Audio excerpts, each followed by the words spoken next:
Hello student, आज हम पढ़ेंगे यूनिट एंड डायमेंशन और ये इसका मेरा 4th लेक्चर है।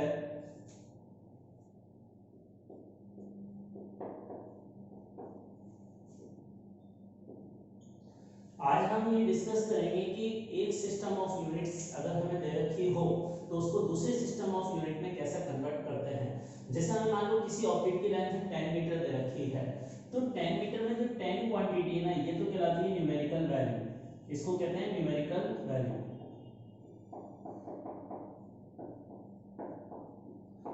इसको स्मॉल m के सिंबल से हम रिप्रेजेंट करेंगे और ये जो m है ये इसकी यूनिट है मीटर। इसको हम u के सिंबल से मेजर करेंगे। तो यहाँ इस ऑब्जेक्ट की जो लेंथ है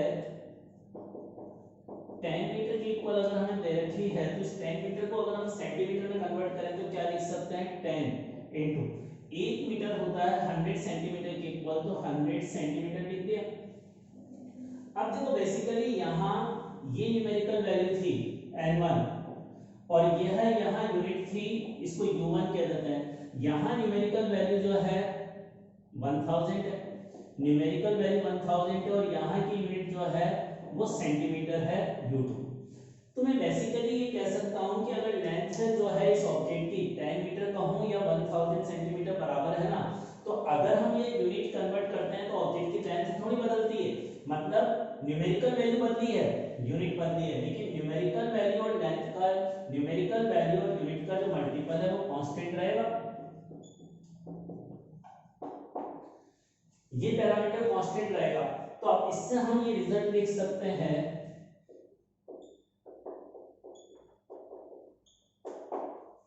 न्यूमेरिकल वैल्यू इनटू यूनिट, इन दोनों का मल्टीप्लिकेशन कांस्टेंट रहता है। और इससे हम ये भी लिख सकते हैं कि न्यूमेरिकल वैल्यू जो होती है यूनिट के रेसिप्रोकल होती है।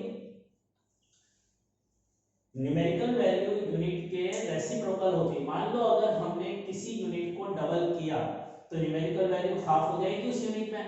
अगर हम यूनिट को डबल करेंगे तो न्यूमेरिकल वैल्यू उसकी क्या होगी, हाफ। अब इसी तरह से अगर मान लो मैंने लेंथ को मेजर करने वाली यूनिट को डबल किया है, लेंथ को मेजर करने वाली यूनिट को डबल किया है, तो एरिया को मेजर करने वाली यूनिट 4 टाइम हो जाएगी लेंथ का स्क्वायर। तो अगर मैंने लेंथ की यूनिट को डबल किया है तो एरिया को मेजर करने वाली यूनिट 4 टाइम होगी, तो एरिया की न्यूमेरिकल वैल्यू 1/4 टाइम हो जाएगी। ये इसका मतलब है। तो एरिया की न्यूमेरिकल वैल्यू क्या होगी, 1/4 टाइम।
अब देखो नेक्स्ट प्रॉब्लम यह है कि फोर्स हमें 5 न्यूटन के बराबर दे रखा है। अब हम एक दूसरी यूनिट में इस फोर्स की वैल्यू निकालना चाहते हैं, जब मास एंड लेंथ की यूनिट तो हमने 2 टाइम्स कर दी एंड टाइम को मेजर करने की यूनिट हमने 1/3 टाइम्स कर दी।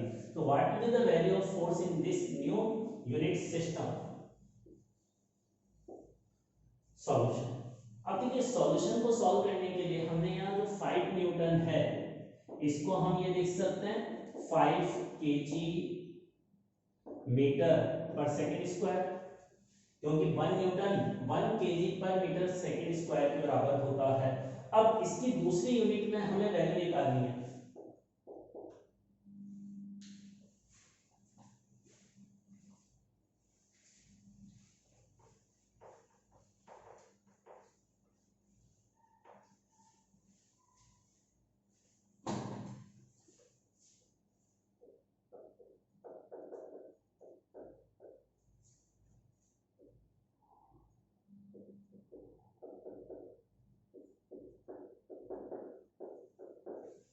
अब देखो जो मास की यूनिट है हमने डबल की है, तो इसको 2 केजी लिख दो यहाँ, और जो डिस्टेंस की यूनिट है वो भी हमने डबल की है, तो इसको 2 मीटर लिख दो, डिवाइडेड बाय सेकंड का स्क्वायर। अब सेकंड की जगह टाइम की यूनिट हमने 1/3 की है, तो इसकी जगह 1/3 सेकंड का स्क्वायर लिखूंगा। अब इसको सॉल्व करके n2 की वैल्यू निकालना है, तो 5 is equal to n2 into 2 into 2 divided by 1/9। तो अब ये क्या आ गया, 5/4 इंटू 9, n2 की वैल्यू, ये n2 की वैल्यू का आंसर।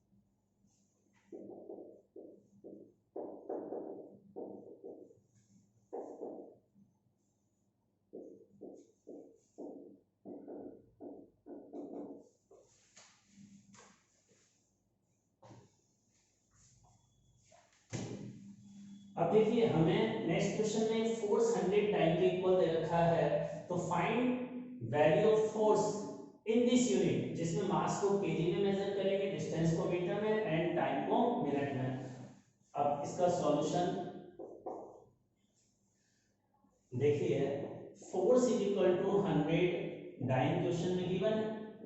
इस डाइन जो है सीजीएस सिस्टम में फोर्स की यूनिट है, तो ये हो जाएगी ग्राम इनटू सेंटीमीटर का स्क्वायर डिवाइडेड बाय सेकंड का स्क्वायर। तो ये फोर्स हमें इसके इक्वल दे रखा है।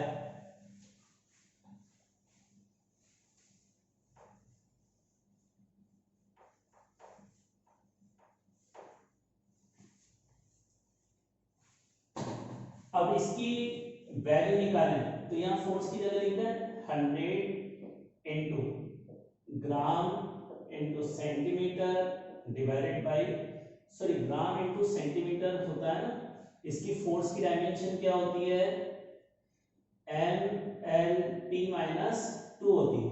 तो एम का मतलब केजी, मतलब ग्राम सीजीएस में, और लेंथ का सीजीएस में सेंटीमीटर, और टाइम का सेकंड का स्क्वायर। तो याद है, अब यहां पर वैल्यू रखी, n2 मुझे निकालना है इनटू, अब ग्राम की जगह क्या आएगा, केजी, तो ग्राम की जगह केजी आएगा, तो यहाँ केजी लिख दो इनटू, और सेंटीमीटर की जगह मीटर आना है, मीटर लिख दिया, अपॉन सेकंड की जगह मिनट आना है, तो मिनट लिख दिया। अब इससे n2 की वैल्यू निकालनी है, तो इसको हम ऐसे लिखते हैं n2 इंटू केजी को ग्राम में कन्वर्ट करेंगे तो 1000 ग्राम, यहां से 100 सेंटीमीटर, और मिनट की जगह 60 सेकंड का स्क्वायर।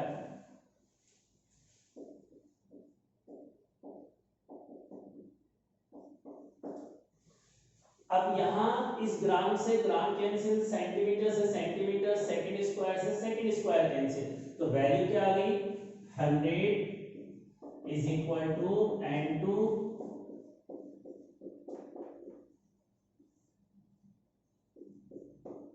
बस इसको सॉल्व कर लेंगे वो अपना आंसर होगा। तो n2 इज इक्वल टू क्या आ गया, 3600,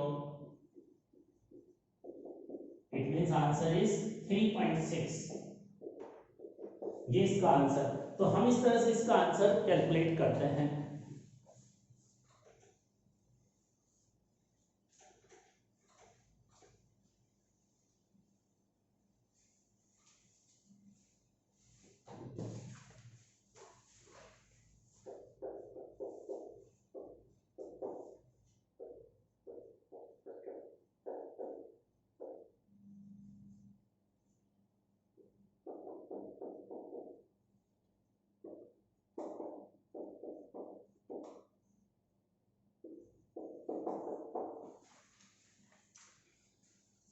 बताओ ये किसकी यूनिट है, इसका मतलब रो क्या है, density, mass divided by volume, तो ये डेंसिटी की यूनिट है, ये डेंसिटी है। अब हमें डेंसिटी ये दे रखी है, अब डेंसिटी की न्यूमेरिकल वैल्यू डिफरेंट यूनिट में बतानी है, जिसमें लेंथ को हमें 20 सेंटीमीटर लेना है, मास को 10 ग्राम लेना है। तो what will be the numerical value in this different unit?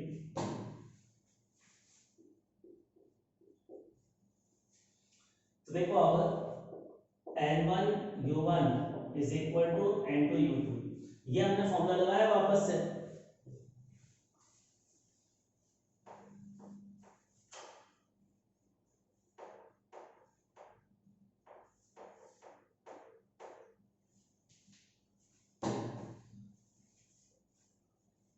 अब N1 की वैल्यू तो 50 और यह यूनिट है केजी पर मीटर क्यूब, ऐसे लिखते हैं। फिर यहाँ N2 इंटू, अब यहाँ ऊपर केजी की जगह यूनिट क्या है 10 ग्राम, तो केजी की जगह 10 ग्राम लिखूंगा, 10 ग्राम लिख दिया। और लेंथ की यूनिट है 20 सेंटीमीटर, तो 20 सेंटीमीटर का होल क्यूब, ये हमने इसको लिख लिया। अब इसको सॉल्व करना है, बस आंसर निकालना है। तो इसको सॉल्व करने के लिए 50, अब देखो सॉल्व करने के लिए क्या है, या तो इस ग्राम को केजी में बदल लो या केजी को ग्राम में कन्वर्ट कर लो। तो इसको बदल लेते हैं, केजी को 1 ग्राम में कन्वर्ट करेंगे तो 1000 ग्राम आ जाएगा। ऐसे मीटर को सेंटीमीटर में 100 centimetre, whole cube is equal to N2 into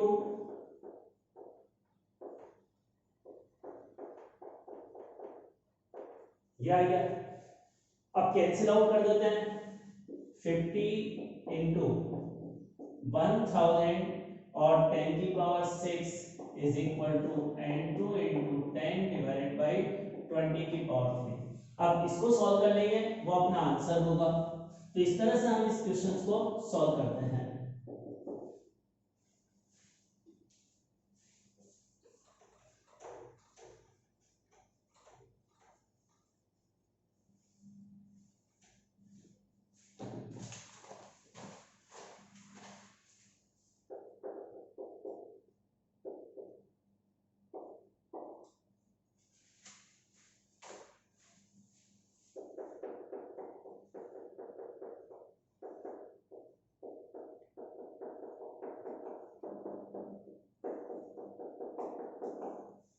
देखिए question, can we consider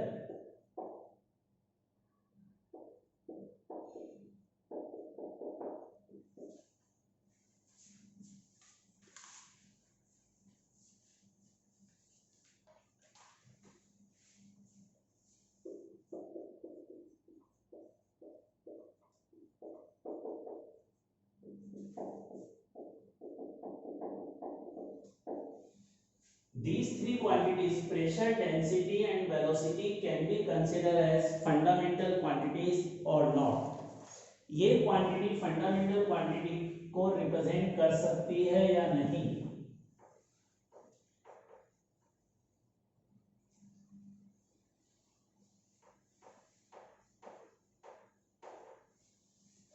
These three quantities can be represent fundamental quantities or not? अब देखो फंडामेंटल क्वांटिटीज वो होती है जो से एक दूसरे से इंडिपेंडेंट होती है। जैसे हमने कहा था मास, लेंथ और टाइम फंडामेंटल। अगर मास को कितना भी डबल ट्रिपल कर दूं तो लेंथ में कोई चेंज नहीं होगा, मतलब मास, लेंथ और टाइम पर डिपेंडेंट नहीं है। इन तीन क्वांटिटी में हम कोई भी रिलेशन या कोई भी फॉर्मूला, कोई भी एक्सप्रेशन एक्सप्रेस नहीं कर सकते। अगर अब ये तीन क्वांटिटीज फंडामेंटल तभी होगी जब इन तीनों में बीच में कोई रिलेशन नहीं बनेगा, इन तीनों के बीच में कोई फॉर्मूला नहीं बनेगा, तो these three quantities can be consider as fundamental quantities. तो हम ये मान लेते हैं इनके बीच कोई फॉर्मूला बन रहा है, अगर वो बन जाएगा तो ये फंडामेंटल क्वांटिटीज नहीं है। तो अब सॉल्यूशन कैसे करेंगे? मैंने मान लिया कि प्रेशर बराबर हो गया K, डेंसिटी की पावर A, वेलोसिटी की पावर B, ये मैंने एज्यूम कर लिया। अब इसमें A और B तो अननोन है हमारे पास, इनकी वैल्यू आनी है, और K जो है प्रोपोर्शनलिटी कांस्टेंट है। अब देखो P4 प्रेशर है और प्रेशर की डायमेंशन क्या थी, M L-1 T-2 थी, force divided by area. K की कोई डायमेंशन होती नहीं है कांस्टेंट की, रो डेंसिटी है, डेंसिटी की dimension M L-3 A, velocity L T-1, की पावर b। अब a और b की वैल्यू निकालने के लिए इक्वेशन को कंपेयर करेंगे। सबसे पहले m की पावर को कंपेयर करें। यहाँ m की पावर कुछ नहीं लिखा है, मतलब 1 है, इधर m की पावर a है, तो a बराबर 1 आ गया। इसी तरह से l की पावर को कंपेयर करें तो इधर -1 है और इस तरफ यहां से -3 आएगा और यहां से +b आएगा। अब a की वैल्यू यहां से 1 इसमें रखूंगा तो b बराबर कितना आ गया, -1 + 3 = b। तो b आ गया +2 के इक्वल। अब b +2 के इक्वल आने के बाद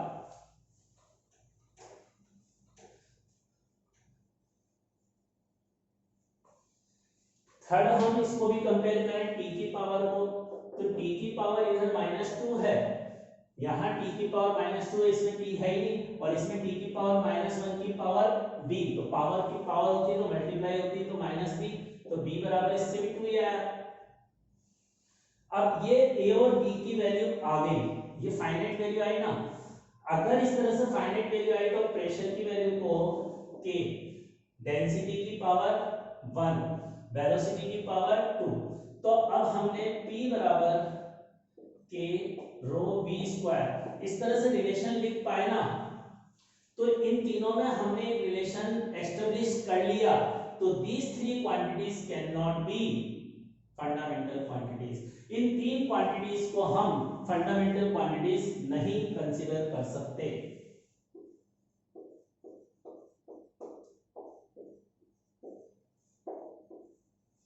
अब देखो ये यूनिट और डायमेंशन वाला चैप्टर कंप्लीट हो गया है। इसकी आप शीट लगा सकते हैं, प्रॉब्लम सॉल्व कर सकते हैं। प्रॉब्लम्स मैं आपको इस व्हाट्सएप नंबर पे दूंगा, जो शीट है उसकी पीडीएफ में यहाँ पे ट्रांसमिट कर दूंगा। प्लस इसके साथ साथ आप यहाँ व्हाट्सएप नंबर पर मुझसे डाउट भी